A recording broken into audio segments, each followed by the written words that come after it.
Welcome to Let the Quran Speak. I'm Aisha, your host. If you Google radicalization of youth, what you'll find is a slew of articles linking Muslims, converts, and radicalization. Today we are joined by Imam Yasin Dwyer, former chaplain with the Correctional Service of Canada, to help us unpack one of the pieces of the larger discussion on radicalization, Muslim converts. What is it that draws people to convert to Islam? What are the social challenges that Muslim converts face? Let's find out. Welcome to the show, Imam Yasin. Thank you for having me. So I want to touch on an interesting topic today, which I find interesting. Hopefully the viewers do as well. Can you tell us a little bit about your experiences working with Muslim converts? Yes, I can. I myself am a convert to Islam. I converted to Islam perhaps 20 to 21 years ago. Oh wow, I didn't know that. Yes, and I have always found fraternity with those who have converted to Islam because we have very similar issues, similar concerns, similar struggles, with family, community, and even struggles with culture. One thing that I find with those who have converted to Islam is that there is the question of identity that's very, very important and sometimes can be very problematic. That as Muslims, we know that there's no such thing as an Islamic culture. Rather, there are Muslim cultures. And I myself am a Canadian. I was born in Canada, in Winnipeg, Manitoba.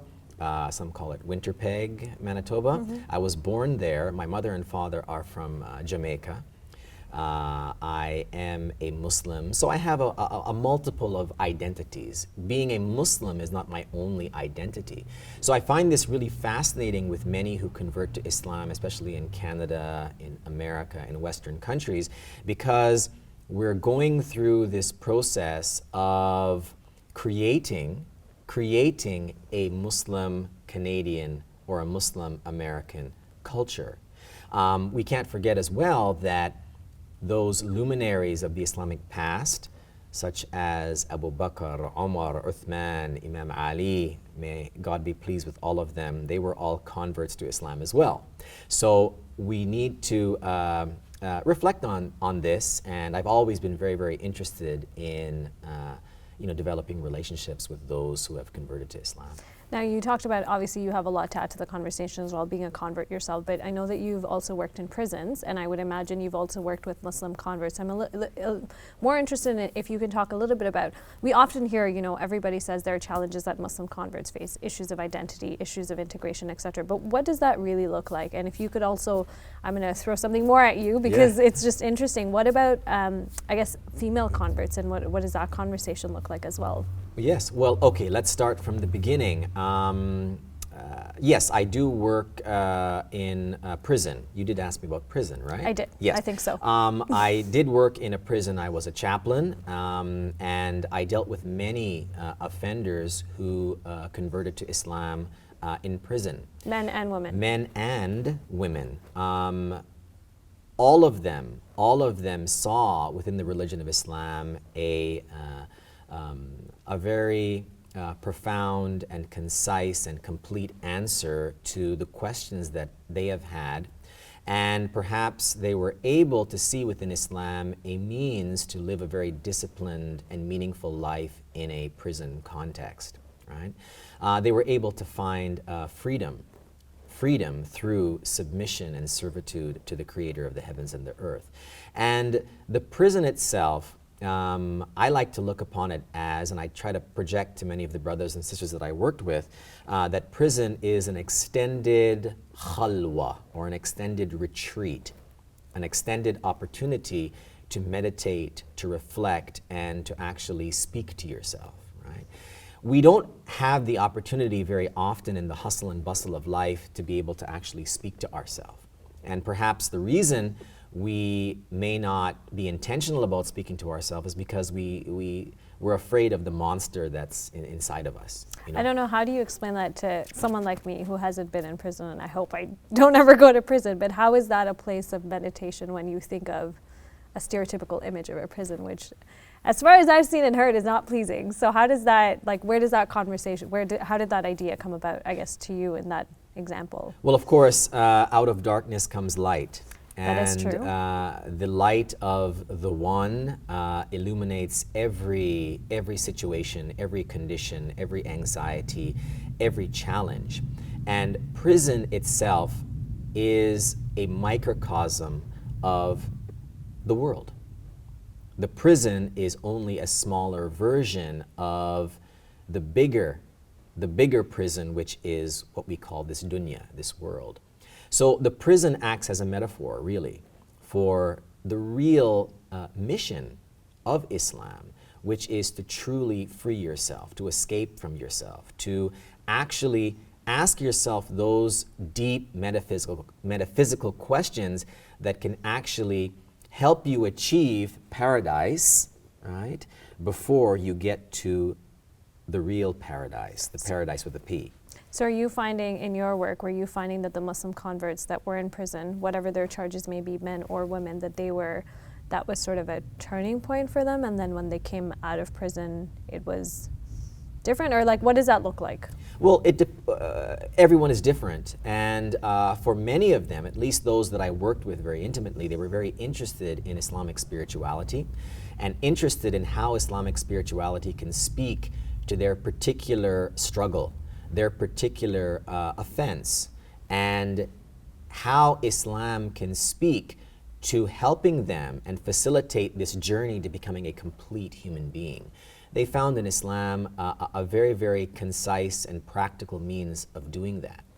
So did they also, you mentioned a little bit about the challenges that they face. What are those challenges and how did they relate that, I guess, to the religion, just helping our viewers better understand?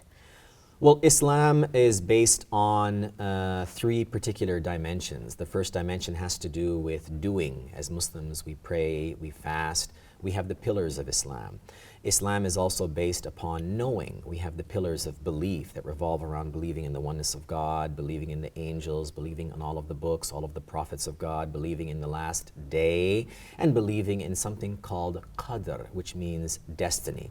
So whatever comes to us was never meant to pass us by, and whatever passes us by was never meant to come to us, right?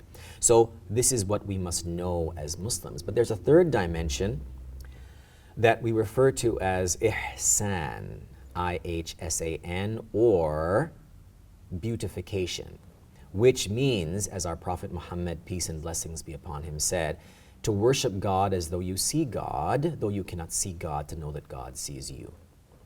So Islam is about doing, it's about knowing, but it's also about this third dimension, which has to do with becoming or being something more than perhaps you think you can be. So how can you be something more when you're dealing with, as a convert, you're dealing with a lot of challenges within the community, you know, especially in this day and age with all of the incidences that are happening, associations of Muslims and terrorism, and then even recently in the two incidences that happened in Ottawa and Quebec, the two individuals that were convicted, where there were always associations made that, you know, they were potentially converts of Islam or had associations with that. So yes. Where does that leave us and how does that fit into the bigger picture? Well, of course, you know, what led up to those very tragic events are very multi-layered and perhaps cannot be, you know, collapsed into, you know, a few sentences or a few statements. But what I would say is this, that when it comes to the challenges that converts have, understand that God does not give any soul more than it can bear. And perhaps I can offer a very, very brief story that I've mentioned to many of the offenders when I was working with corrections, is that there was a grandmother who was sitting with her granddaughter and wanting to transmit some wisdom. And the elders are possessors of wisdom that they need to transmit to the young. And so she decided that she was going to offer her daughter, her granddaughter, some wisdom. So she placed a bowl of eggs, a bowl of carrots, and some coffee in 3 pots with water. And she brought these pots to a boil. And she took out, after they boiled for a few minutes, she took out the carrots, she took out the eggs, and she took out, poured out the coffee. And she asked her granddaughter, what do you see there? What do you see? And the granddaughter said, I see eggs, I see carrots, and I see coffee. the grandmother said, "What do you really see? What do you really see?" And the granddaughter said, I don't know. What is it, Grandma?" She said, "Well, with the eggs, they went into the boiling water, with a shell and very soft on the inside. And after being exposed to the water, the pressures of that boiling water, it became very hard. Right? The inside became very, very hard. The carrots went into the boiling water, right? Very hard, but after being exposed to the boiling water, became, very, very soft. Right? The coffee beans now were placed in the water. The coffee beans were placed in the water, and rather than becoming soft, rather than becoming hard, the coffee beans consumed the water and turned the stress of the heat and the stress of the boil into something completely different and became beautiful, aromatic coffee. Right? So my advice to many of the brothers and sisters that I worked with is, to ask themselves, well, which one of these are you? Right?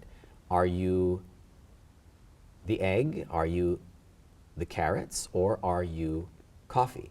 And I remind all of them, as I remind all converts, as I always remind myself, to be coffee.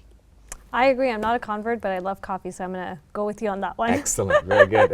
Thank you very much, Imam Yasin. That's all the time we have. And we'll, I guess, hopefully see you soon again. Okay. Thank you very much for having me.